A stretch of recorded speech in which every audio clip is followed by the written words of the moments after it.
The Oilers have their first win of the season following a 3-1 result, defeating the Vancouver Canucks at Rogers Place. Good evening, everybody. Welcome to the Oil Stream post-game show. Tom Gazzola with you alongside Ben Thomson. Matt Cassian, our game analyst, will also be stopping by shortly, as will Reed Wilkins. The post-game show brought to you by GCL Diesel, providers of the best diesel engine components around, from turbochargers to injectors, fuel pumps to sensors.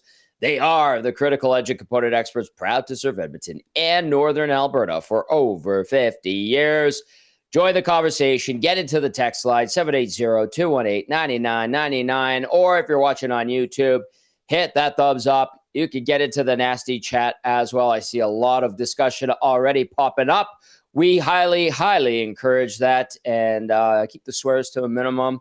If you've had a few social sparklers, mix in a water, and let's have some fun. So the Oilers get the 3-1 win over the Canucks, and I've seen a few different opinions already. Some discussion about the goaltending and Calvin Pickard getting the start today, and we heard Chris Knobloch say that this was the plan, this was the schedule. Pickard would start this game. Stu got the first one. And then ultimately, I'll just say this, from a team scope, the Oilers pick up 3 out of a possible 4 points on this mini homestand before they hit the road out east starting next week. I'm going to start, Benny Thompson, with the scoring summary and game stats, and then we're going to get to some thoughts. We'll get to some text, and then we'll get Cass hopping on here. Beauty. And then we'll also probably hear from the Oilers. We'll get some clips as well. Benny will be working on that, and Reed will stop by for Reed's Read. All right, no scoring in the first period. The Oilers outshot the Vancouver Canucks pretty heavily, out shooting them 14-4 in that first, but nothing to show for it. Thomasek, a couple of looks there. He got set up nicely, couldn't convert, and Trent Frederick was looking good. Some nice puck touches for him, looking more comfortable with McDavid and Draisaitl. That's a good thing. In the second period, though, Noah Philp gets his first NHL goal. Yes, that's right. I said Noah Philp.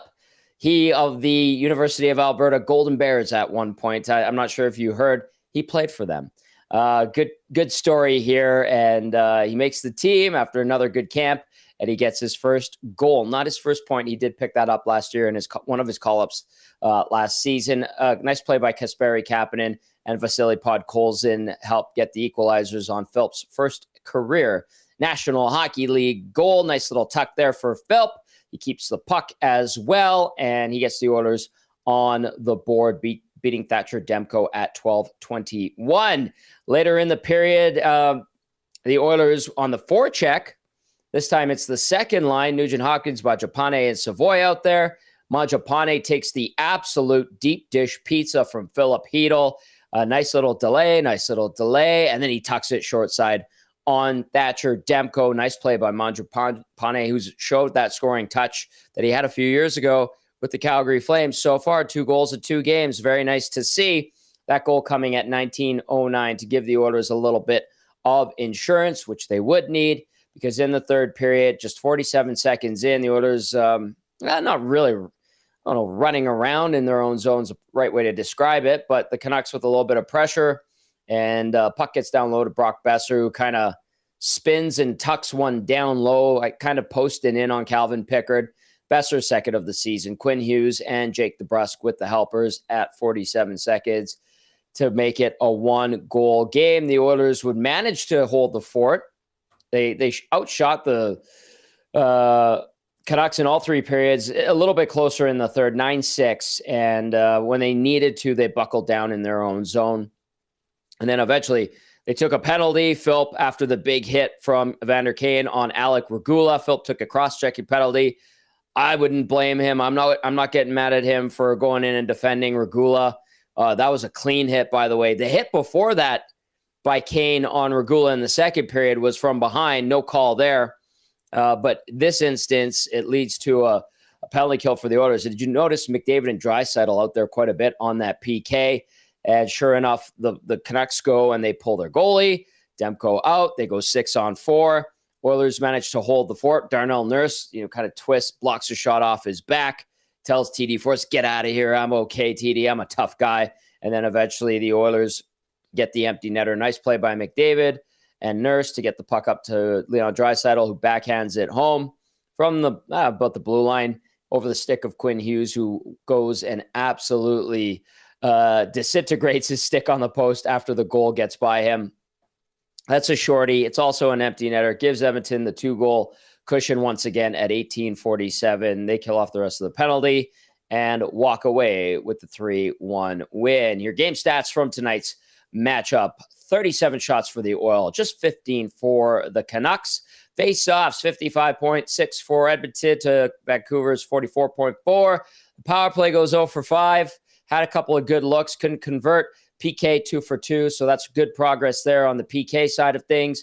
Hits 26-22 in favor of Vancouver. Block shots 14-13, also in favor of Vancouver. Giveaways 21 for the Canucks, 15 for the Oilers, and then officially 3 takeaways for the Canucks to 2 for Edmonton. Also 2 in the point column for the Oilers. Give them 3 through 2 games this season. All right, Benny Thompson, really quickly before we get to our game analyst Matt Cassian, what say you about tonight's Oilers victory? Dominant. That's a dominant win for the Oilers. That score, I think, was a little bit flattering for Vancouver. Demko was their MVP tonight. Maybe a little bit of a spoiler who my player of the game is tonight. He was. Don't give it away. It's hard not to, man. Like, he was incredible tonight. I look back at the Draisaitl shot, backdoor. Made a crazy save. He made a nice save from McDavid. We got a lot to talk about, but yeah, not a lot of bad for me for the Oilers here. A lot of guys came out, played well tonight. Mm-hmm. Honestly, a 3-1 score was pretty flattering for Vancouver with Demko just standing on his head all night. If you're an Oilers fan, it was a good win for them tonight. You should be happy. Yeah, a little bit reassuring after the loss on opening night in the 8-round shootout. A Joaquin Gage, I've heard that name before, can't remember where, asking how much are Draisaitl and McDavid going to play and how much did the other guys play? Well, Draisaitl tonight, 24-11 with a goal, +1, and some PK time, obviously playing on the power play. McDavid, 24-29. Just looking at some other ice times tonight. Mangiapane, 11-19. Vasily Podkolzin, 11 minutes. Ryan Nugent-Hopkins, 20-02. David Tomashek, 15-28. Ike Howard, 10-17. Noah Philp, 10-48. Kasperi Kapanen, 13-22. Savoy, 13-18. Henrique, 13-28. And Frederick, 14-51. So there you go. Those are your time on ice for one Joaquin Bartholomew Gage as we welcome in our game analyst, Matt Cassian, ready to rock. He's pumped up. Elks get the big win over Winnipeg. First time since 2019. 13 straight losses to Winnipeg. That's over. Then he goes and shifts his focus to the Oilers of the Canucks. They get their first win of the year. Cass is a happy boy tonight. Matthew, what would you say about the Oilers' victory? Do you agree with Benny?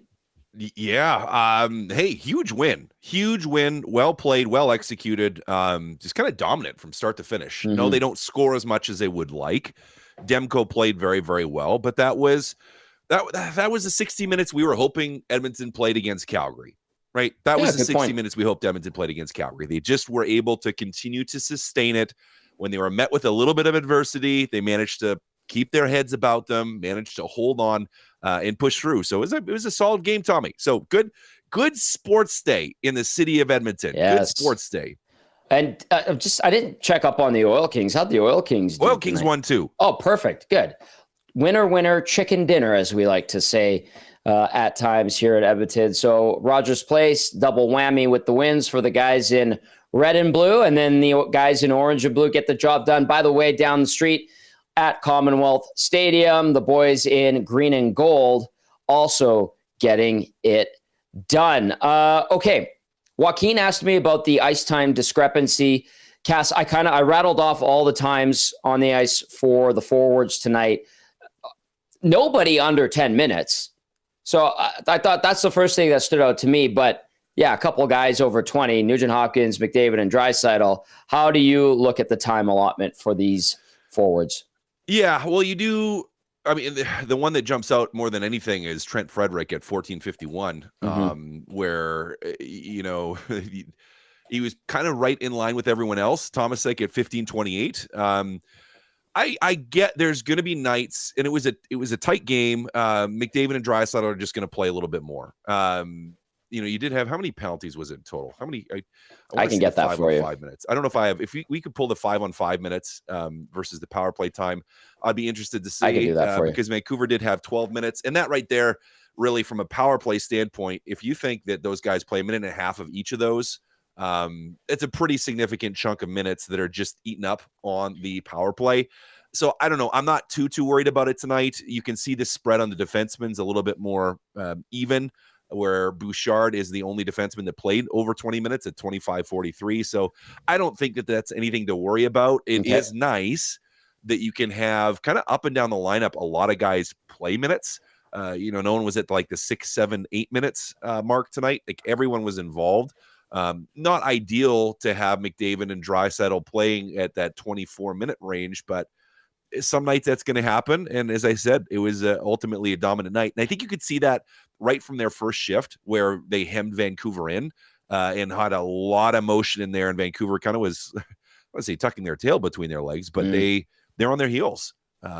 Really difficult to contain them. So, I mean, I don't know. Is Gager worried about the minutes? Is that why he's texting about it? No, he was just asking about the discrepancy between those two and the rest of the forwards.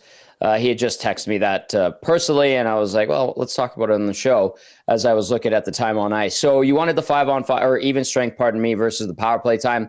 We'll start with Bouchard, 7:48 on the power play tonight. And then you have Draisaitl, 7:39 on the power play. Tomaszek, 7:36 on the power play. Nugent Hopkins, 7:37. And McDavid, 7:40 of power play time. So 5-on-5 time, Cass, or even strength, I should say, pardon me. That brings McDavid down to 15 minutes. That brings Regula was at 16:43 even strength. He took a big hit. Darnell Nurse, 16:58 even strength. Evan Bouchard, 16:15. So a bunch of defensemen leading the way there. Even Brett Kulak, 16:37 at even strength time on ice. So yeah, that power play time, like with all those penalties, it certainly affected and changed the way that we looked at the ice time allotment there. Okay, I'm seeing texts that are bringing up Calvin Pickard. Here's one right off the hop. I've seen a bunch. I'm hoping Pick gets the next start. Roll with the steady stick. Another one says, it's from Jimmy O, says, I smell goalie controversy brewing. How many games until Pickard is starter, Ingram is backup. This was, according to Chris Dahlblock, a scheduled start for Calvin Pickard. He finishes with a .933 save percentage. I know that's a big thing for some people. The goal he allowed, I wouldn't be mad at him about it, but he seemed to have a pretty calm night, guys, from what I saw. Well, 14 shots. Wasn't like there was a ton going on. So yeah, it was quieter. 15 shots rather, 14 saves. Quiet night, very, very quiet night for him. I mean, I didn't love that goal. Yeah, like it wasn't great. Wasn't horrible. Great. Wasn't great. But you might have a little bit of a controversy already. You very well might, Benny. Well, let's just rip the Band-Aid off. Benny, who'd you start against New York? This was actually a conversation on the pregame show with Matt. Matt was asking me, he's like, so since this is a scheduled start, if Pickard wins tonight, do they go back to him in New York? I said yes. And I think that's going to be the case. Like, to me, and like you said, Cass, on the pregame show, like, Knoblauch is probably lying about the scheduled start. Let's be come on. Like this was giving their backup a go after Stu makes a horrible play on the third goal. And Pickard gave him a solid outing tonight. He didn't have to do a whole lot. I thought the first period, Vancouver I think it was only like 5 or 6 shots in the first period, but 3 of them were like pretty damn good chances. So Pickard held in the first. Yeah, so Pickard held in pretty good in that first period where, sometimes I think it's for a goalie when you're not seeing a whole lot of shots, and then those shots you are seeing are pretty high end graded for chances. It can be tough on him, but he looked good. So yeah, I mean, to me, like we know who Pickard is. Steady goalie, makes the saves he should make most of the time. But yeah, I thought he was pretty solid tonight, and I understand now that the comments with Skinner and all that stuff, and how Ingram should probably be back up. I think we can cool down on that a little bit, but Pickard's pretty solid tonight. Yeah, that's a bit much, the Ingram stuff. You got to let this guy get some time in. All right, Cass, how would you retort that? Yeah, I mean, I think it's interesting because you may see Pickard start against New York, which would instantly create massive controversy. And with Ingram down in the minors, like you'd have to imagine Stuart Skinner would feel a little bit of the pressure from that. And maybe they want that. Maybe that's what they're going for. But we'll have to see. Like, I don't know. I legitimately thought Skinner was going to start today. Like, and I was pretty shocked when Pickard was starting. So I guess because I'm thinking Pickard probably starts against New York, maybe they'll just start Skinner and just keep us all on our toes, or keep me on my toes anyways. But you won, right? It's kind of a group that's like, well, whoever's giving you the best chance of winning, roll with. So I don't know. Maybe you roll back Pickard, but I don't know, Tom. We're 2 games in, and there's already this controversy going. I don't know what the heck. I'm laughing at this. I'm reading the chat. I'm reading the text line. I see Banksy in there, says Pickard earned another one, in my opinion, but Knobloch goes back to Stewie. You can bucket. Unfortunate Son replying, maybe it's time for the crowd at Rogers to start wearing Pickard jerseys. There's a few Pickard jerseys out there. I have seen them. There's love for Show the support, Unfortunate Son says. And then No Clue says the fact that we're still trying to figure out who the starter is belies the main problem. Yeah. Shaggy. Sorry, can I get to Shaggy in St. Albert? Yeah, I was about to say, yeah. I know Shaggy has kind of painted himself into a corner in the chat over the last number of months. He says Demko was the better goalie tonight, but Pickard was solid, which you want from your starting goalie, unlike what Skinner provided in game 1. Go ahead, Benny. Sorry about that. No, I was just about to say that was he's right in terms of Pickard was the second best goalie tonight. But still, the Oilers were just that much better than the Canucks tonight that it didn't really matter. I was Demko prevented this game from being a 5-1, 6-1 win. Yeah. Cass, in your opinion, how much of a bounce back performance win is that compared to what happened on Wednesday night, or is it night and day in terms of performance? Because I don't know if we can say that. How much worse are the Vancouver Canucks than the Calgary Flames? Granted, the Canucks whooped the Flames the next night on Thursday, which I just reminded myself of, like, oh yeah, they kicked their asses. They did. Yeah. Well, it tells you that Edmonton, when Edmonton plays and plays well, are a really good team. They're a really good team. They have some of the best players in the world. They have some solid D, some great defensemen at times. They are also a group that oftentimes beats themselves.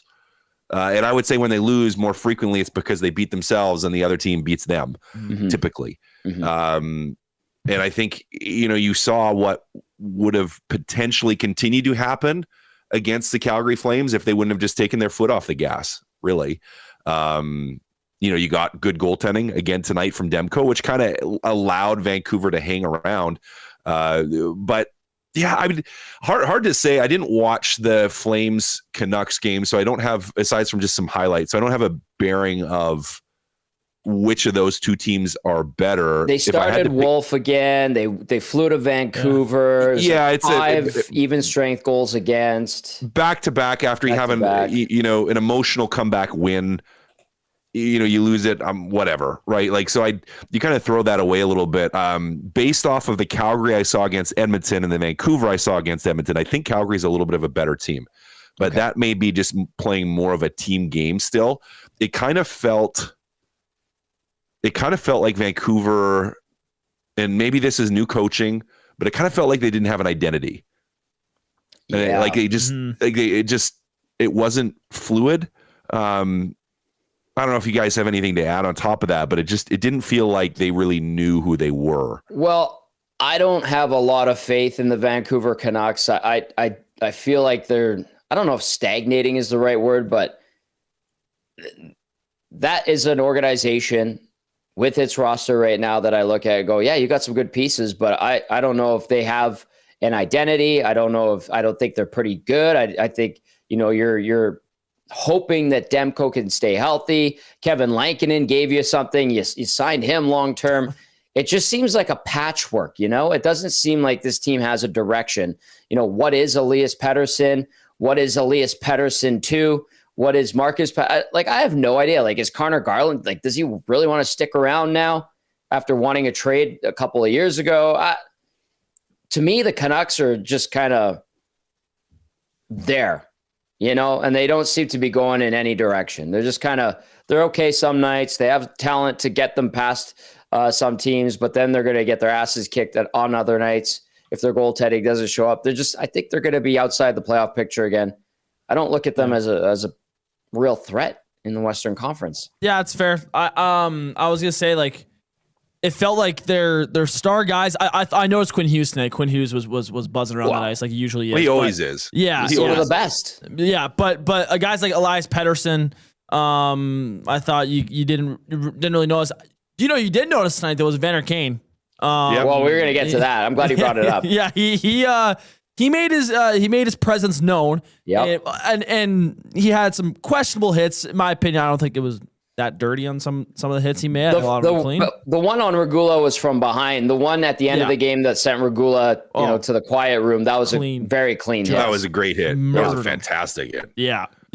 So I mean, he looked pretty damn good for Vancouver, I thought tonight. I thought he was doing good, and we kind of expected that too. He's back in Edmonton, wants to kind of stick it to the team that wanted to get rid of him for the past year. So I thought he was pretty good tonight.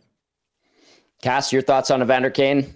Yeah, well, we talked about it on the pregame show about how I wasn't going to be surprised if he ended up fighting Darnell Nurse or Trent Frederick, just because it's the type of game he probably wanted to play. Doesn't end up getting in a full-on fight, although it was maybe close with Darnell. But yeah, he was doing Evander Kane things. And listen, Evander Kane, when he's playing his best hockey and it's a team game, is a great player, is a fantastic player. Yeah. He sucks to play against. He's going to run you over. He might hit you from behind. He might do something dirty. He's going to get under your skin. He's a guy that you love to have on your team and you hate playing against. But there's all the other things as well that can be a challenge with Evander Kane. Mm-hmm. And I think, he was here long enough and he was on his best behavior for quite a bit of time. And then maybe some of that rope started running out with his teammates where some personalities started to clash and they were ready for him to move on. Yep. And that's okay. That's okay for Evander Kane. It's okay for the Edmonton Oilers. Not a guy I think you wanted to keep around any longer. And you're hoping Frederick would be able to pick up that slack in terms of physicality. But you do see, right, what he brings. Like when Evander Kane is playing and he's focused and he's attentive on what he's doing, man, he runs guys over and he's a force out there at times. Now, it doesn't ultimately help the Vancouver Canucks tonight, aren't able to overcome, but yeah, I mean, guy can hit, guy can play. Yeah. It's just a matter of him doing it all the time and doing it for the right reasons. Yeah, when he wants to be, man, when he's motivated, he's dialed in and healthy, look out. When he's checked out mentally and his mind somewhere else, not so good. Speaking of dirty plays, how about the bag tag from Tyler Myers on Connor McDavid? Slimy. You can go Cass. No call, Cass. I mean, listen, that stuff happens all the time. You usually just don't catch it, or we don't see it on camera. I mean, that one was pretty obvious. The crowd was calling for it. I know that one is pretty obvious. That one's pretty obvious. I mean, it's pretty hard to be sneaky out there when you're like 6'10", or whatever Tyler Myers is. So, yeah. Listen, doesn't matter if you're Connor McDavid or Leon Draisaitl or Evander Kane or whoever. Every once in a while, that happens. It happens. Yeah. It sucks when it happens to you, but it happens. I would love to know the refs' point of view on it, because Connor, like they were showing on Sportsnet, Connor went straight to him and like was doing like the motion of like, so from my, like what I was guessing was that the ref saw it but didn't think that it was a spear and just like thought it was like, I don't know. Connor's literally trying to show him like, no, he went up and touch. It was the old pitchfork. What did you think happened? Yeah, so I don't know what you're thinking, but yeah, I don't know. That kind of stuff, especially in these games, rivalry games where both teams don't like each other very much. That kind of stuff happens. I'm going to go into the nasty chat here. It's Chell Iverson says Kane was just a cap casualty. I could tell you with 100% certainty that is not the case. Not the case one bit. Just to clarify that. All right, let's dip into the inbox, 780-218-9999. You could also get to the nasty chat. Hit that thumbs up button. We appreciate you. It is a Saturday night. Great sports day in Edmonton. You get the Oil Kings win. You get the Elks win, staying alive in a late season playoff push. And then you also get the Oilers beating the Vancouver Canucks. I know a lot of people are very happy to see the Oilers beat the Canucks. That's great. The Elks snapping a 13-game losing streak to the Winnipeg Blue Bombers, and the Oil Kings continuing to have a very strong start to their season. Let's go to this text that says, I'm waiting for Frederic to announce his presence on this team. Myers stick McDavid in the sensitive male area. Klapka running around the other night before, and it's hard to find Frederic on the ice. I think he needs to slide down the lineup to be more of a deterrent. Cass, you are the perfect guy to pass that off to. How would you respond? Yeah. I think one of the challenges for this team is going to be finding that balance, of when should Frederic push back? Should he push back? Who else is around to push back? Because this is a team, the Edmonton Oilers, they want to have the 90s Detroit Red Wings mentality to a certain extent, where it's like, we want to just beat you with the power play. We want to beat you with our speed. We want to beat you with our skill. We want to beat you. And if you're going to run around and try to intimidate us, we don't care. Like, take a penalty, we're going to go score.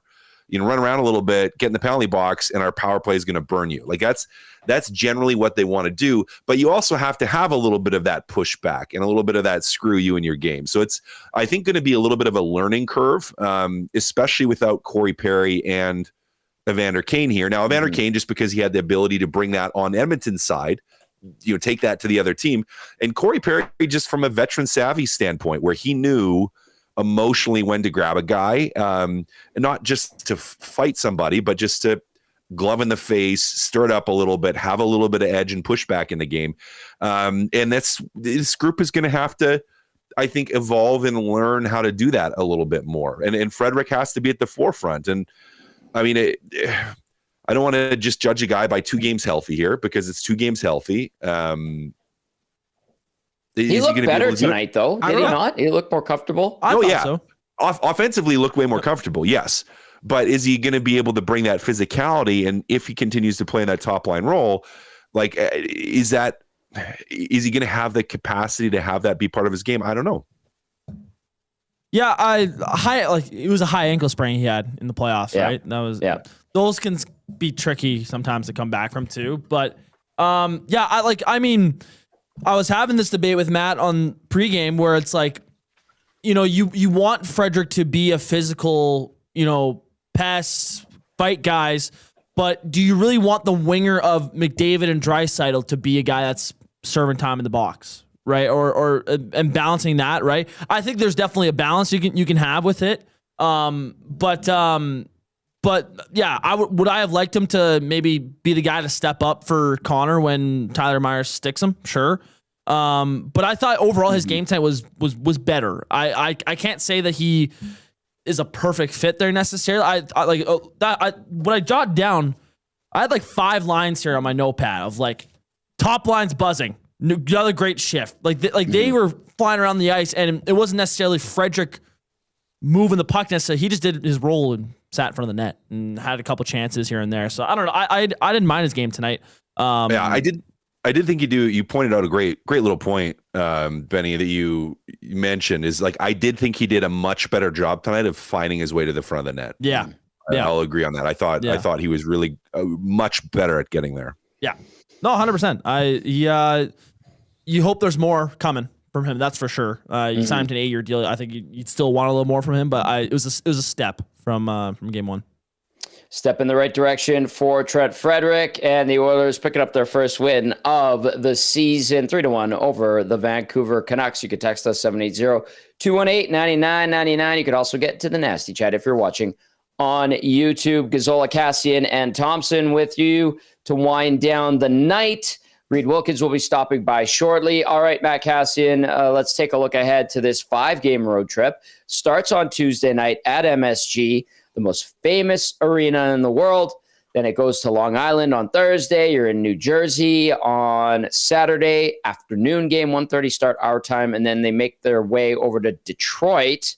Sunday, 1 o'clock start our time. And then the road trip wraps up in Ottawa on the 21st. Then it's one game at home. Then it's off to Seattle and Vancouver, back-to-back nights, Saturday, Sunday, 25th and 26th. How do you look at next week, Cass, starting with the New York Rangers? Yeah. Lots of opportunity, I think, here, especially the next 3 or 4. When we look through those teams, New York should be better at times. It seems like still should be better than they are, but a very winnable game. The Islanders, very winnable game. Jersey's probably the best team of those, the next 4 anyways. But I think heading into these games, you have a huge opportunity to start the season on a huge upswing here. New York is vulnerable, I think, early in the year where they're still just trying to find their way. And you have the chance here for the Edmonton Oilers to come out and to make a statement, and to that conference as well is what everyone sees here in the West. But a lot of guys really like getting on the road early in the season like this. Like it's not like a short 1 day, 2 days gone. Like you're gone for a couple days here means couple days out for the boys, not out, but out like for dinners and spending some time together, being on the road. Would it be a rookie party on this trip? They like early on having an opportunity to just get out there and go, because you haven't yet for a while. Like it's been a while since you've been out with the guys. So being able to go out, and I'm sure they got a fancy dinner plan, probably a big team dinner for the 13th in New York, somewhere fancy, to just get everyone out there together and be a team. So, Tom, it's a good bonding opportunity, a good time to get rolling for the fellas, but got to keep your focus. Got to win some hockey games, fellas. Yeah, there's winnable games there. The Rangers, by the way, 2-1 to start the year. They absolutely pumped the Penguins 6-1 tonight. Looking at other scores, the Islanders lose 4-2 to Washington. Ottawa loses 6-2 to Florida. New Jersey beats Tampa 5-3. And then where was Detroit? Detroit gets the 6-3 win after a bad game the other night over Toronto. So that's the teams that the Oilers are going to be facing on this upcoming 5-game road trip. Cass, before we let you go, one text came in specifically for you. This person wants your opinion, says, I'm curious to know what Cass's take is on the Regula-Emberson battle. Who comes out when Jake Wallman is back? Ooh, right now, probably Emberson. I know Regula got hit pretty good a couple times tonight, but I think he's found a way to be a little bit more consistent. Not that Emberson has been horrible. He hasn't. He's been fine. But I think Regula has stood out in a positive manner a little bit more. All right. Simple answer. We'll see what happens. How concerning is the hit and the abuse Regula took tonight, do you think? I mean, would they both from Evander Kane, so it's not going to be an every night sort of thing. Touche.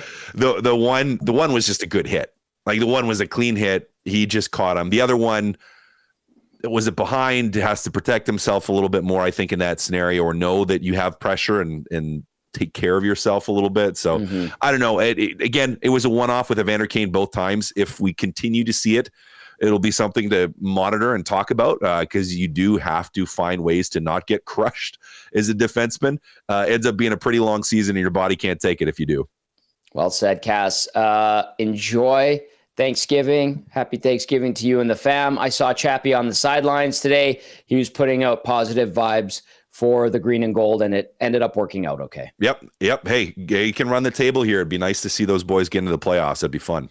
Yes, it would be. A big win over Winnipeg for the green and gold, and then a big win for the orange and blue over the Vancouver Matt Cassian, great stuff as always, my friend.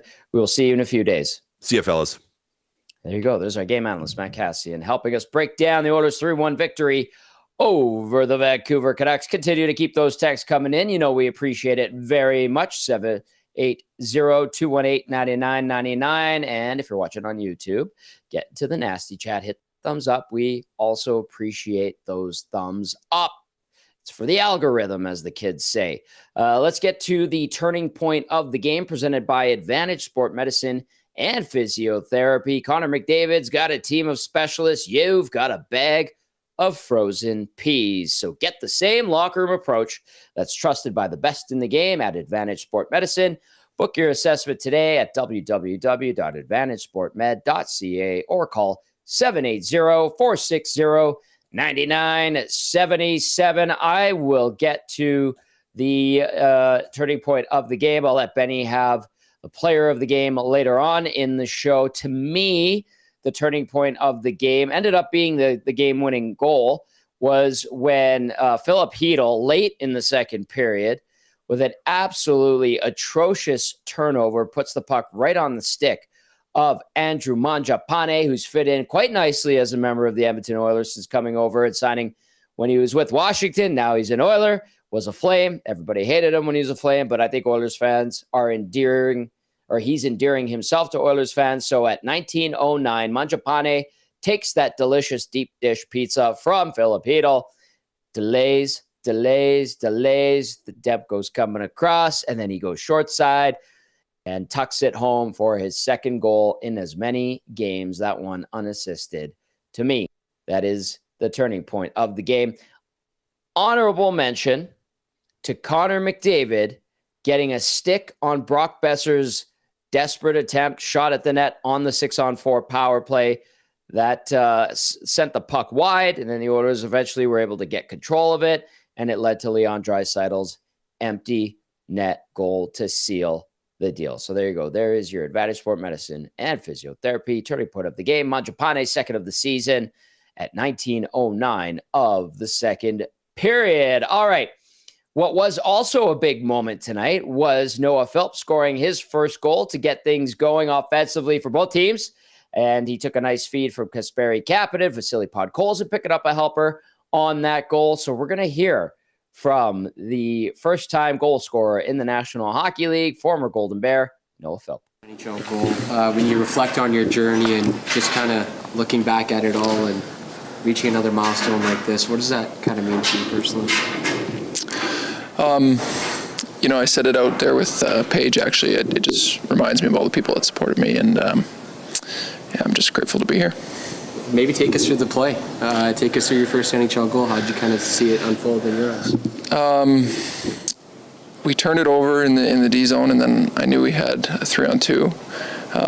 And then me and Kapanen had a couple exchanges, and I was just trying to get it over to him and drive the net, and he made the play to me and just throw one on net, and it worked out. Game 17 for you in the National Hockey League. Yeah. Well, does it feel different from your first few reps at this level? Do you feel a little bit more comfortable as a player? Absolutely, yeah. I think there's always kinks to work out, and I still feel new to the league, but I'm excited to just keep improving and keep working at it, and hopefully get stronger. All good. Playing across town at Claire Drake Arena, did you ever think you'd be standing here winning a job on an NHL team, scoring a goal?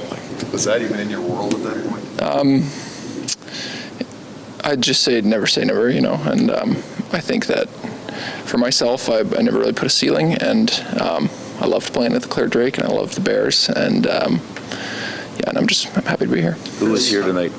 What's that? Who was in the crowd tonight or watching on TV that's got in touch with it? Was anybody in the stands, first of all? My wife was in the stands, yeah, and my parents are out in Sweden. Actually, they're visiting my brother who's playing over there, so I wonder if they got up for the game. I think it's like 4 a.m. or something, but I'm sure my dad might have, yeah. Okay. No, you talked in the preseason about wanting to get a little bit more offense going. They felt like maybe that was a bit of a challenge last year for you. How is that? You're now in game 2, you score a goal. What does that do for your confidence in terms of maybe getting the ball rolling?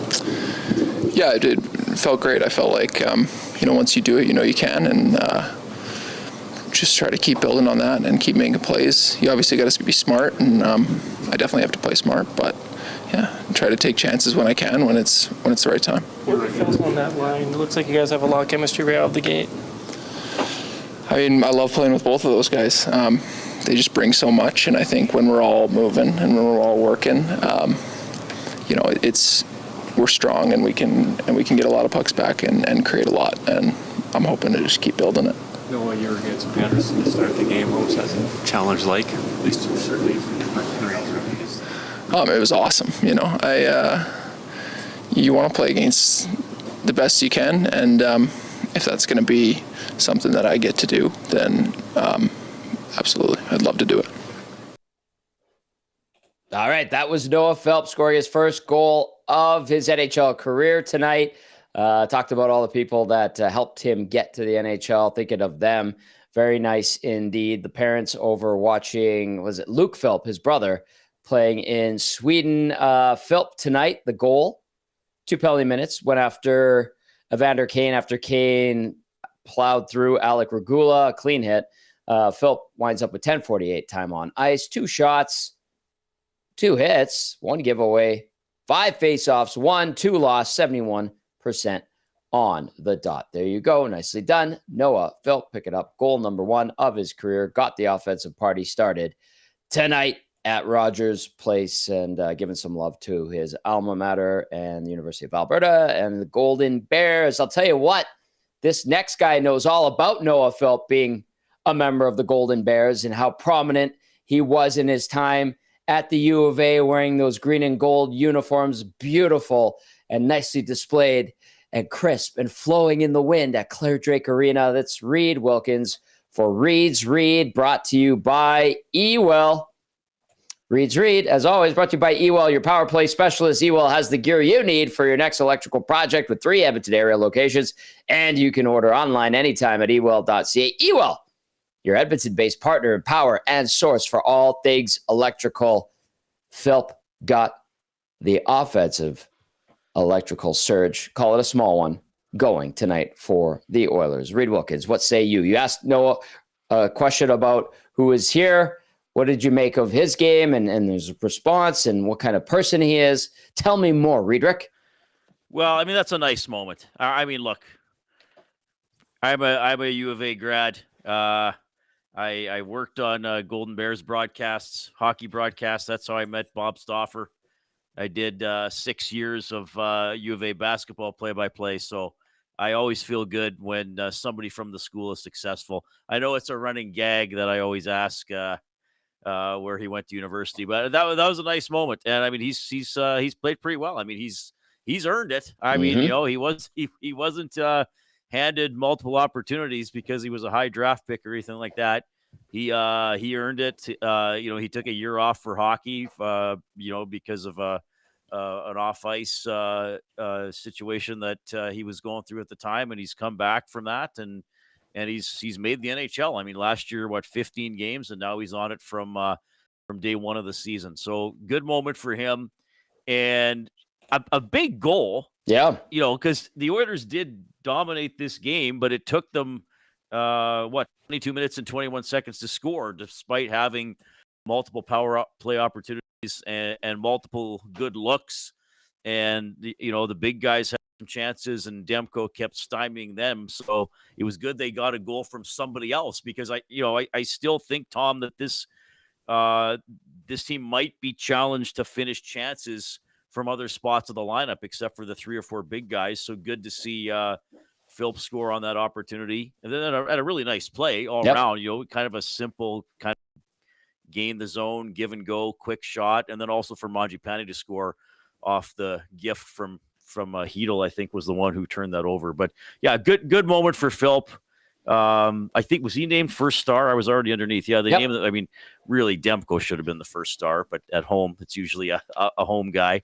Yep. So, you know, good moment for Philp, and he's crafting out hopefully an NHL career that'll last a few years. And he's talked about, and Knobloch talked about, he's got to win faceoffs. And you gave the stat, 5 out of 7 tonight. That was important. He played against Pettersson tonight, who I didn't notice, quite frankly. Same. And he went 3 out of 18 in the faceoff circle for 17% did EP 40.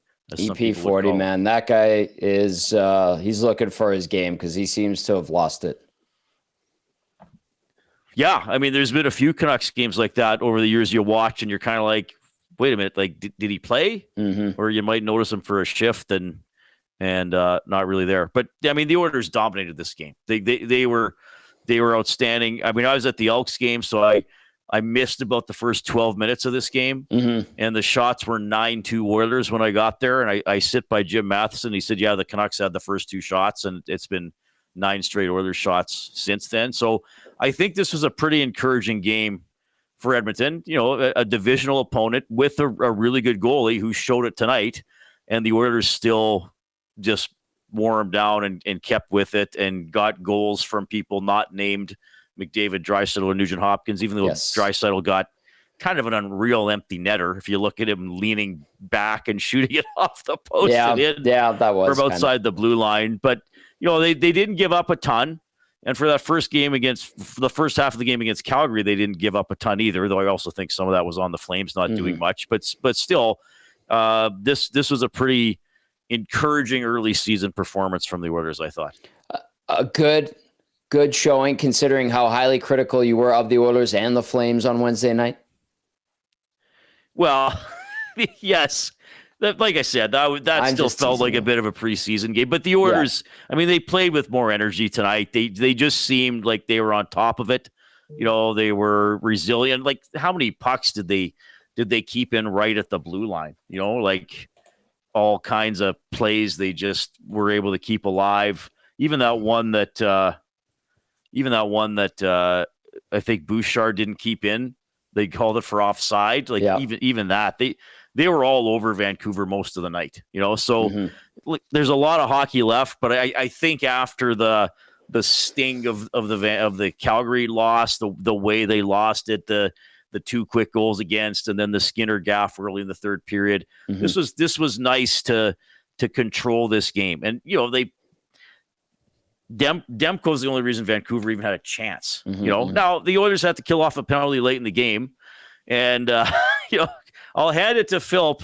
I mean, maybe going after Kane like that. He took the penalty. You know, maybe next time late in the game he'll just be like, okay, let's stay even strength. But good for him too for getting in there against Evander Kane, who had a couple of he hit Regula twice. Yep. Okay, you know what? I will complain about something, Tom. Now that you got, I was going to ask you about that. I'm not going to be happy the entire time. Okay. People who watch me regularly know, and you know this, I think there's too much cross-checking in the NHL. Right. I think there's too much legal cross-checking. Okay. And I also think there's too much hitting from behind. And I watched the majority of the Vancouver-Calgary game the other night. I can't remember all the players involved, but there were 2 very loud hits that were initially called a major for checking from behind. And then the referee said, we can review it because it's a major. And they reviewed both of them, and they lowered both of them to a 2-minute penalty. Yes. And then today, like, to me, what Kane did to Regula, that is a blatant check from behind. I mean, so too. He comes up behind the numbers, he rides them into the boards, and then he finishes the check. And it's no call. I mean, to me, that's exactly the type of dangerous play that should be called, because Kane, you shouldn't be engaging with a player when you're directly behind him. You know, like I get it. Sometimes players turn, you know, sometimes, you know, it might look bad, but it actually wasn't bad, which is why they can review it. But to me, I'm very frustrated by that. And the NHL has allowed this for years, like, and we hear it all, like, it's such a buzzword in all the sports, player safety, but yet there's an opportunity to enforce player safety tonight, and nothing is done about it. Then, you know, Darnell steps in, and then they get the penalties for yapping at each other. Now, the hit late in the game, that was a classic body check. That was a very clean hit. On Regula. That was a classic body check by Kane. So I'll give him credit for that one. All right, it's Reed's Reed with Reed Wilkins, brought to you by Ewell. The Oilers win 3-1 over the Vancouver Canucks. First win of the year, 3 out of a possible 4 points on this mini 2-game homestand to start the season. The team hits the road for 5 in a row, starting in New York against the Rangers on Tuesday, like I said. Okay, couple early season themes emerging here. I'm curious to know what you think. They've come via the nasty chat, the inbox. I've seen some comments already on the post-game show. Regula versus Emberson. No contest, Regula. There's not even a discussion. Okay. It's something that's being discussed. So we're going Regula there. And then the other one is Trent Frederick on the top line. How is he progressing? Slowly. Better tonight? Probably a little bit. I think they're going to keep giving him a chance. Okay. That's what it seems like. And then they'll spell him off, I think, just to keep his ice time under control because he's not used to playing as much as Connor and Leon. I think Kapanen got a shift with them tonight, unless it was partway through a change. Mangiapane definitely got a couple shifts last game. Yeah, I think like Frederick was... I mean, he did have that one jam play, I think, late in the first period. He had some good touches, right? Kind of dangerous. He was better tonight. Like, I really think they want that line to work. And I know lines change all the time, and I always tell myself and other people not to get too hung up on them. But I think they want that line to work. I think Connor and Leon I think they want to run with them out of the gate and play them together and see what else can happen with the other lines. But I think Frederick, I'd give him a baby step forward tonight, I suppose. All right. And then Coach Mike wondering who comes out for Jack Roslovic when he is ready to go. I don't know. Probably Ike Howard. Yeah. It's trending towards Howard needing to go and get some time in the minors, it feels like. Yeah, he only played 10 minutes tonight. And again, like he has moves. He shows us that he has moves, but then we've seen it both of these games. The moves are there, but then he doesn't get the shot off.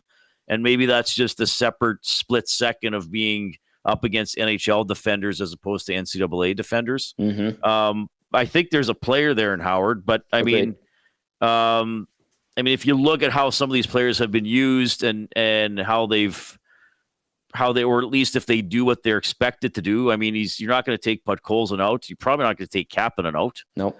Probably not going to take Savoy out. I mean, Savoy had 4 shots on goal tonight. I'm liking Savoy. And Knobloch praises his all-around game. Yep.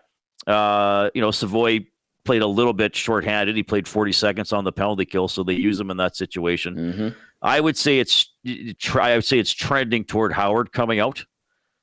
And again, I don't think he's been terrible, but maybe he plays, a couple dozen games in the minors, and then maybe he's ready to come back. You know what, guys? That's what happens when you have good players. It's a good problem to have. Right. That's how I look at it. Yeah. Benny, you want to chime in on something here? Unmute yourself first, Benny. Rookie mistake. We're just going to give that to you. Can you hear Benny, Reed? No, I cannot. I cannot hear Benny as well. You're talking to me. Yeah, I figured it out. Sorry. Unbelievable. I didn't have the thing selected. I like that you point out Savoy. I think you can tell he's had a year of pro under his belt. And not to say that Ike Howard's look bad, but you can tell he's fresh out of college. So I don't think it's a bad thing at all if you give Ike Howard 20 minutes a night in Bakersfield, get him playing every situation, round out his game a little bit. For me, it's clearly working with Savoy with what he got last year, right? So, I think Savoy's making himself a mainstay in this lineup. Like, I'd be shocked if they're trying to get rid or move him down or whatever. So, he was one of the guys that stuck out to me as well tonight. So, yeah, I don't know. I just thought I'd comment on that. All right, Reed, 5-game road trip starts in New York on Tuesday. We're not back on the air till Tuesday because of Thanksgiving. How do you look at this road trip, which starts against the Rangers? Yeah, well, I think it's going to be tough. But it's all teams that. I'm curious to see about the Rangers. I do think Sullivan's going to make a difference as the head coach in the long term. The Islanders, they beat on the road last year on that great play. Pickard made an overtime to intercept the pass and get it to McDavid, who got it to Draisaitl. That's right. For the breakaway. Detroit. Did Detroit win 6-3 tonight? They did win over Toronto. Didn't they lose their first game 5-0, and McClellan lost his mind on them already? Yes, he did. They're probably going to be a bubble playoff team, so hopefully you can jump on them. The Oilers had an early season overtime win in Detroit last year, where I think Ekholm set up Draisaitl for the game-winning goal. Who else to play? Ottawa, playoff team. They'll be tough. Who am I missing? Oh, and the Devils. like it's a good collection of teams who I think all have. I don't know if the Islanders are really a playoff team. I think all the other 4 teams have the potential to make the playoffs. I don't think they will, but I all think they'll be very competitive. But if the Oilers, like, this was an encouraging game for the Oilers because I felt which way is it going to go after that Calgary game, right? And this was good. They controlled the game. They got eventually 2 past, probably one of the best goalies in the league. To get the win. They didn't give up a lot. They didn't have any big kind of mess ups. I guess maybe was it Mangiapane that almost scored on himself? Yes. Was that 4-on-4? Great save by Calvin Pickard. Yeah. Well, that was kind of the only real big goof up the Oilers had along the lines of the one Skinner had in the first game of the season. So, but it is tough when you go out east for that length of time. But I do think this is an encouraging performance, that they were very steady. They didn't get frustrated. They stayed with it. The power play had chances but didn't score, and they found a way to get a couple 5-on-5. They just pumped away, my friend, and that's what gets you some success for sure. Riedrich, not too many sweets on Thanksgiving. You're already sweet enough, buddy. Always appreciate it. Yeah, I really am, Tom. Thank you very much. Ben, banger of a night for you, buddy. Take care. Bye, Reed. Of a night, he says. Well played, sir. That is Reed Wilkins with Reed's Read, brought to you by Ewell, your power play specialist. Great stuff there, and it's just thumping over there. Hey, Benny.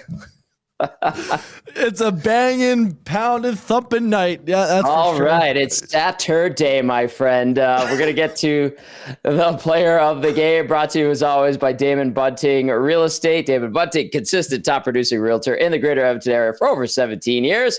He's community driven and understands what it takes to make a difference in our city. Check him out, DamonBunting.com, or visit his Instagram at Damon Bunting Real Estate. Ben Thompson, who's our player of the game?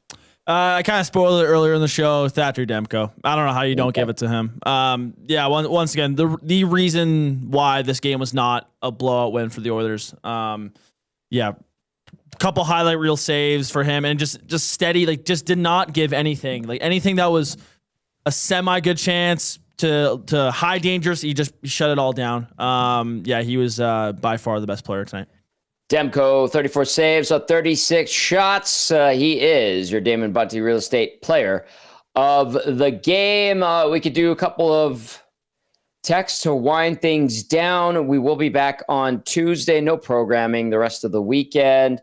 In terms of, we're not going to be back Monday. We're going to take the holiday, obviously, and then we'll have our friends of EST and some replays as well. Great edition of Hello Hockey today, I might add. One text here saying, I can't believe McDavid held his composure after the pitchfork from Myers. This one says Canucks better get some points because Demko is going to get hurt after 35 games again, and they will be terrible. And then this text comes in, says, I think we learned from the first 2 games that the Oilers goalie will be second best in most games. Pickard did play okay, .933 save percentage, did not give away a free goal like Pizza 74 did. Oilers played well, but made it more difficult than it had to be. No pressure on Skinner for Game 3 to perform. No. All right, Benny. Well, anything else? Final thoughts, buddy? Yeah, very curious to see what happens in goal for Tuesday. Very, very curious. If it's been planned starts for the start of the season, then Knobloch would be going back to Stuart Skinner on Tuesday. But I have a feeling that it was a facade, and that they're gonna go to Pickard on Tuesday. And I honestly kind of hope so. Reward him for a good win, where he didn't have to face a whole lot, but faced a decent amount.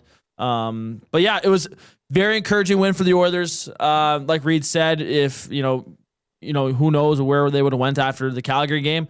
It proved that they're once again a solid team tonight that played a very good game against a wild card kind of team like Vancouver. You don't really know what you're getting from them each night. So right. But yeah, it was encouraging for the Oilers. All right, so they're on the board, a couple of points as our good friend Brian Swain, who covers the Elks.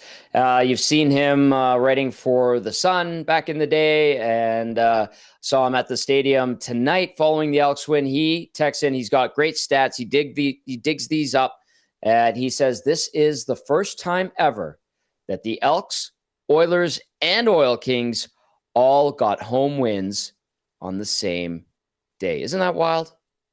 That's incredible. That is incredible. The trifecta. It was a trifecta. Great sports day in Edmonton. The Oilers win it 3-1 over the Canucks. The Oil Kings get the win on home ice as well. And then you get the Elks victory to stay alive in the playoff hunt in the CFL. The Elks have 2 more games left. They're in BC. Then they're at home to Calgary. That's going to do it for the GCL Diesel Oil Stream post-game show. Edmonton, 1-0-1 to start the year. 5-game road trip coming up through New York, also into Detroit, as well as Ottawa, before coming home for 1 game and then back on the road for 2 in a row, Seattle and Vancouver on the 25th and 26th. Indeed. All right. Thank you to everybody who listened, who also watched. We appreciate you guys very, very much. It's been a long, fun day here in our city. Been an honor covering both the football team and then the hockey team on the pro side. Oil Kings, well done with another victory. They continue to remain hot to start the WHL season. To all of you who are out there in the cold at Commonwealth, well done. And then all of you cheering on the Oilers, bringing the noise and the energy at Rogers, both for the Oil Kings and the Oilers. Tip of the cap to you. For Ben Thomson, Matt Cassian, Reed Wilkins, I'm Tom Gazzola saying enjoy your Thanksgiving weekend, everybody. We'll talk to you on Tuesday. Happy Thanksgiving. Ciao for now.